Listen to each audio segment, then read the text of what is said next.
Asteleen arratsaldean, Gipuzkoako Foru Aldundiak bilera bat egin zuen Urola Kostako mankomunitatean, Urola Kostako enpresa eta hezkuntza sistemaren lehiakortasuna aztertzeko asmoarekin. Bilera, Markel Olano aldun nagusiak bideratu behar bazuen ere, azken uneko eragozpenak medio ezin izan zuen bertan izan. Bere ordez, Arantxa Tapia garraio diputatua izan zen bileran. Hau da 6. txanda, 6. eskualdea lan egiten degula eta aurkezpen hau egiten degula, eta nolabait lehiakortasunari lotutako aurkezpen bat eta saio bat izaten da. Zergatikan eta zertarako. Gure helburua nolabaita eskualde hauetan enpresa jendearekin, baita ere hezkuntza, formakuntza, berrikuntza, agente guztiekin aurrez aurre egon, aztertu beraien nahiak, ahuldadeak zein izan daitezken eskualdean, baita ere indarrak, eta nola bizi izan duten 4 urte hauetan gertatu izan den krisi hau, eta bertan murgilduta gauden krisi hau, aurkeztu gure aldetikan krisiaren kontrako planaren ekimen honek zer eman du orain arte, eta baita ere hemendikan aurrera gure helburuak zein izango lirateken eta non zentratuko gean hemendikan aurrera Foru Aldundi bezala. Hainbat aste dira, Gipuzkoako Foru Aldundia elkarrizketan izeneko proiektuan murgilduta dagoela. Proiektu honen helburua, erakundeetako hezkuntza munduko eta enpresa giroko ordezkariekin bildu eta hauek dituzten ahultasun eta indargunen inguruan elkarrizketa bat sortzea da. Batez ere da hori elkarrizketa da helburua. Beraz, guk aurkezpen txiki bat egiten dugu, baino jasotzea da gure helburua gehien bat.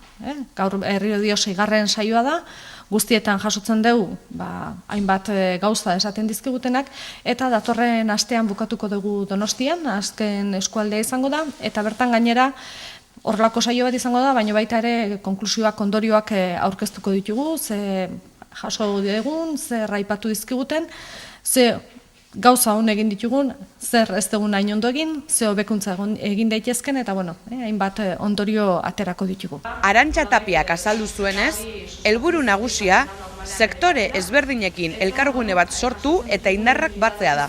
Eta, alde horretatik gure helburua da batez ere mundu hori esaten dana formakuntza, hezkuntza, berrikuntza guneak, zentroak eta enpresa guztiok elkarrekin lan egitea eta nolabait zerbait sendoa sortzea.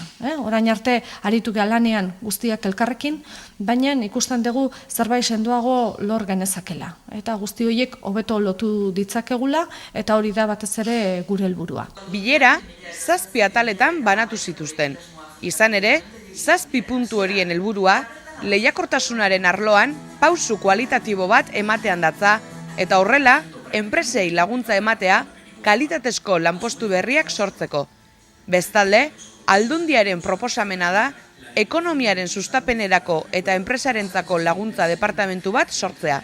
Lehiakortasunean zentratuko gea, batez ere arlo ekonomikoan, baina baita ere aztertuko ditugu beste hainbat ekimen martxan jarri nahi ditugunak.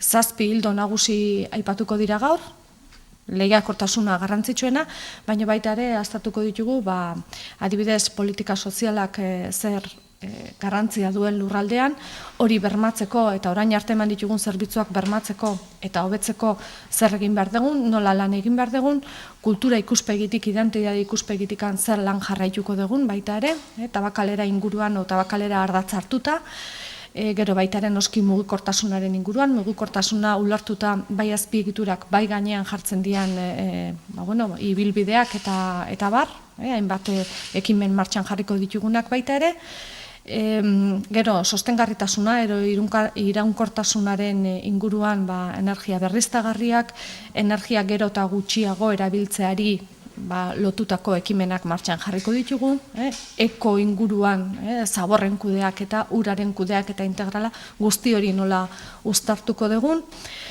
Orain arte hain garrantzitsua izan den eta holako emaitza honak eman dituen Landa Gipuzkoa 32 baita ere pixka bat zabalduko dugu herri handiagoetara. Orain arte 1000 biztanlez berakoentzat egin dugu, 2500era iritsi nahiko genuke.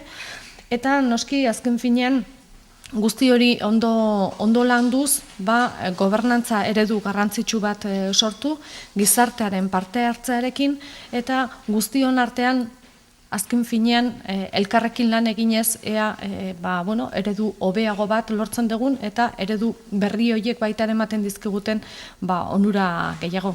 Bileran, eskualdeko 30 ordezkari inguru bildu ziren. Euren artean aurkitzen ziren industria enpresen ordezkariak, banketxeetako ordezkariak, ikastetxeetakoak, herrietako alkateak eta abar luze bat.